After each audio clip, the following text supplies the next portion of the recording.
दोस्तों, कहानी की शुरुआत होती है एक खौफनाक और अंधेरी गुफा से, जहां एक लड़की ड्रेस अपने स्नाइपर के साथ छुपकर किसी का इंतजार कर रही होती है। उसकी आंखों में ठंडापन है, चेहरा शांत, लेकिन उसकी उंगलियां ट्रिगर पर टिकी हुई है। कुछ किलोमीटर दूर एक एयरपोर्ट, एक प्राइवेट जेट लैंड करता है और जैसे ही राष्ट्रपति बाहर आते हैं, ठाई एक ही गोली और सब कुछ खत्म। कोई नहीं समझ पाता कि गोली चली कहां से, और तभी हमें पता चलता है ये कोई आम लड़की नहीं, बल्कि दुनिया की सबसे खतरनाक और घातक स्नाइपर है ड्रेस। वो अपने मिशन के बाद बुलेट का शेल उठाती है, जैसे हर बार करती है, और उसे अपने पास रख लेती है जैसे किसी की याद। मिशन पूरा करने के बाद ड्रेस जाती है अपनी माँ की कब्र पर। वो अब इस दुनिया में नहीं है। वो फूल चढ़ा ही रही होती है कि पीछे से आवाज आती है उसके पिता की। वो कहते हैं, मुझे सब पता है ड्रेस, तू वही स्नाइपर है जिसने अभी अभी एक राष्ट्रपति को खत्म किया है। ड्रेस चुप रहती है, फिर धीमे से बोलती है, कभी कभी तो मुझे नींद भी नहीं आती, हर शॉट मुझे याद रहता है। वो अपनी जेब से बुलेट कवर निकालती है और पिता को दे देती है। वो उसे बाकी बुलेट शेल्स के साथ रख देते हैं और हमें एहसास होता है कि ड्रेस पहले भी कई लोगों की मौत की वजह बन चुकी है। फिर पिता एक और बड़ा सच बताते हैं, मुझे कैंसर है और अगर कुछ दिनों में मैं खुद नहीं मरा तो वैलेंटाइन डे पर मैं खुद अपनी जान ले लूंगा।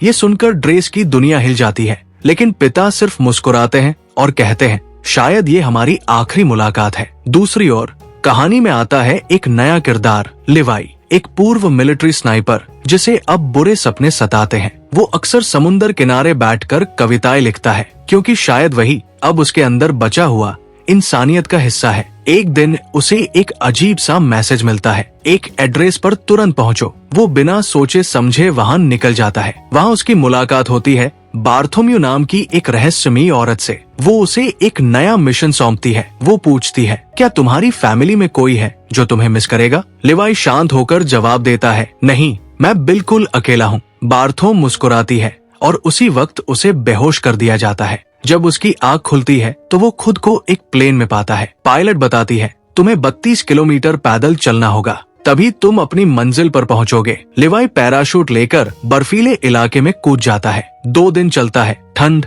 भूख और सन्नाटा। आखिर वो पहुंचता है एक जगह जहां उसका स्वागत करता है जेडी नाम का आदमी। जेडी बताता है, तुम्हारा टावर है वेस्ट टावर, तुम्हें बस इस घाटी दी गोर्ज की निगरानी करनी है। लिवाई पूछता है, क्यों? जेडी कहता है, क्योंकि नीचे जो है उसे ऊपर आने से रोकना है। और फिर जेडी एक बम नीचे फेंकता है। धम, खाई से निकलती है डरावनी आवाज, जैसे कोई राक्षस चिल्ला रहा हो। वो बताता है, 1940 में 3 बटालियन नीचे गई थी, कोई वापस नहीं आया। और फिर एक चेतावनी, अगर कभी स्ट्रे डॉग अलार्म बजे तो बिना कुछ सोचे भाग जाना। जेडी के जाने के बाद उसका हेलीकॉप्टर हवा में उड़ता है, लेकिन अगले ही पल वो गोली खाकर गिर जाता है। यानी जो यहाँ आता है वो कभी वापस नहीं जाता। लिवाई अपने टावर में अकेला रह जाता है। हर दिन ऑटो गन रीलोड करता है, हर महीने एक छोटा रिपोर्ट भेजता है। धीरे धीरे उसकी दुनिया बस दीवारों तक सिमट जाती है। एक दिन वो टेलीस्कोप से देखता है, सामने वाले ईस्टर्न टावर में एक लड़की है।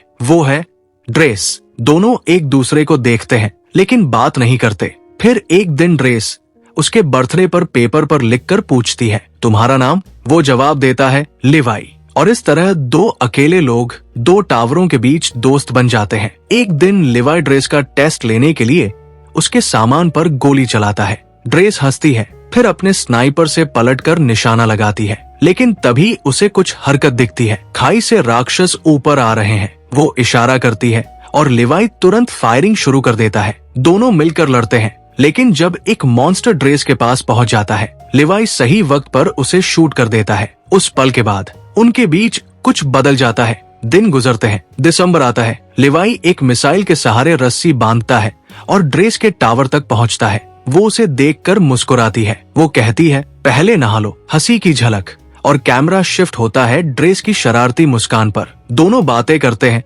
हंसते हैं और एक दूसरे के जख्मों को समझते हैं। ड्रेस बताती है कि उसके पिता अब शायद नहीं रहे। लिवाई कहता है कि उसने अब तक 3240 मीटर की सबसे लंबी स्नाइपर शॉट मारी थी। फिर दोनों एक साथ नाचते हैं और रात उसी सन्नाटे में ढल जाती है। वो उसे अपनी पोएम के बारे में बताता है, जब हम यहाँ से निकलेंगे मैं तुम्हें वो सुनाऊंगा सुबह लिवाई वापस लौटता है, लेकिन टावर पर राक्षसों का हमला हो चुका होता है। वो लड़ता है, पर धमाके में रस्सी जल जाती है और वो खाई में गिर जाता है। ड्रेस उसे बचाने के लिए पैराशूट लेकर कूद जाती है। दोनों अब खाई के अंदर है दी गोर्ज।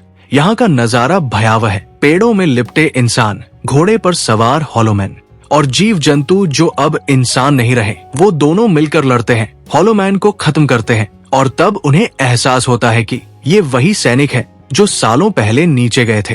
वो आगे बढ़ते हैं और पहुंचते हैं एक चर्च में, जहां लोग खुद को वायरस से बचाने के लिए मार चुके हैं। फिर एक विशाल मकड़ी उन पर अटैक करती है और वे किसी तरह उसे भी खत्म कर देते हैं। भागते भागते वे एक पुरानी लैब में पहुंचते हैं। यहाँ उन्हें एक वीडियो टेप मिलती है। एक महिला कहती है, हमने यहाँ एक केमिकल मिसाइल बनाई थी, लेकिन भूकंप से वो लीक हो गई और सब कुछ खत्म हो गया।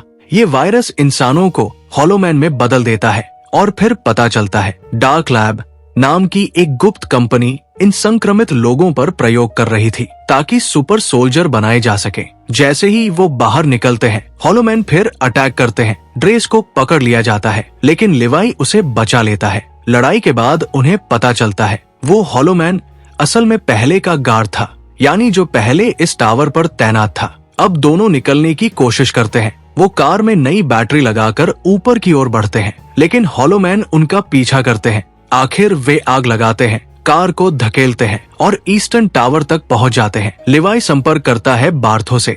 वो झूठ बोलता है, मैं जॉर्ज के अंदर नहीं गया, लेकिन बार्थो जानती है सच्चाई। वो खुद हेलीकॉप्टर लेकर वहां आती है उन्हें खत्म करने के लिए। लिवाई और ड्रेस जंगल की ओर भागते हैं। वो अलार्म ऑन कर देता है। स्ट्रे डॉग मोड एक्टिवेट हो जाता है। 2 मिनट, 1 मिनट, 0 और फिर वो मिसाइल ब्लास्ट हो जाती है। जॉर्ज के अंदर सब खत्म। बार्थो का हेलीकॉप्टर भी नष्ट हो जाता है। सब कुछ राख में बदल जाता है। ड्रेस बच जाती है, लेकिन लिवाई का कोई पता नहीं चलता। वो उसकी लिखी हुई पोयम पढ़ती है, आंखों में आंसू लिए मुस्कुराती है।